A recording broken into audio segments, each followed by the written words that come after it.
নবম শ্রেণীর প্রিয় শিক্ষার্থীরা, যে যেখানে বসে আমার এই ক্লাস দেখতেছো, আশা করি সব ভালো আছো, ভালো থাকো। আমি আলমগীর হোসেন মজুমদার মেচ্ছি। বিজ্ঞানের দ্বিতীয় অ্যাসাইনমেন্ট এটি একটি সৃজনশীল প্রশ্ন, আর এই প্রশ্নটি একটি আনকমন প্রশ্ন। আমি ব্যক্তিগতভাবে আমি অনেক খুঁজেছি, আমি পাইনি কোথাও। এরপর যতটুকু সম্ভব আসলে বিভিন্নভাবে ইন্টারনেট, এরপর বিভিন্ন বই টই দেখে এটি আসলে একটু গাইডলাইন দেওয়ার চেষ্টা করেছি। তোমরা অবশ্যই নিজে থেকে লেখার চেষ্টা করবে। দেখো তাহলে আমরা প্রশ্নটি একটু দেখে নেই। এই হচ্ছে আমাদের প্রশ্নটি। শান্ত ডিসেম্বর মাসের এক সকালে স্কুলে যাচ্ছিল। শীত নেবার জন্য সে একই সাথে দুটি শার্ট পরল, কিন্তু তাতেও তার শীত কমলো না। অথচ 3 মাস আগে ও একটি শার্ট পরেই কিন্তু স্কুলে যেত, তখন কিন্তু শীত অনুভূত হতো না। তো এখানে প্রশ্ন আছে, দেখো সৃজনশীল এলাকার প্রশ্ন। এটা আমরা দেখি। আমরা কভার পেজটি এইসব তথ্য দিয়ে পরিপূর্ণ করে দেব। তারপর দেখা এখানে প্রশ্নটি দেওয়া আছে। তারপর দেখো প্রশ্নটি, নাইলনকে নন সেলুলোজিক তন্তু বলা হয় কেন? এটির কারণটি আমি এখানে উল্লেখ করেছি।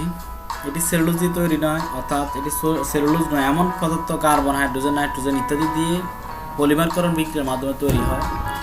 এটা সম্পর্কে তুমি আরও লিখতে পারো লিখলে। আমি মূল কথাটি একটু জাস্ট ব্যাখ্যা করার চেষ্টা করেছি, নিশ্চয় তোমরা লিখে ফেলবে। তারপর দেখো এখানে প্রশ্নটি, শান্তর কি ধরনের কাপড় পরা উচিত ছিল, ব্যাখ্যা করো। আমরা জানি যে উলের কাপড় বা পশুর লোম দিয়ে যেসব কাপড় পোশাক তৈরি হয়, সেসব পোশাক তাপ ধরে রাখতে পারে এবং বাইরে থেকে বাতাস প্রবেশ করতে পারে না। তো এই জন্যই এসব পোশাকই শীতকালে আরামদায়ক এবং এইসব পোশাকই আমরা সাধারণত পরে থাকি। সুতির কাপড় কিন্তু শীতকালে এতটা আরামদায়ক না, কারণ এটি তাপ ধরে রাখতে পারে না এবং বাতাস কিন্তু এটিতে খুব সহজেই প্রবেশ করতে পারে।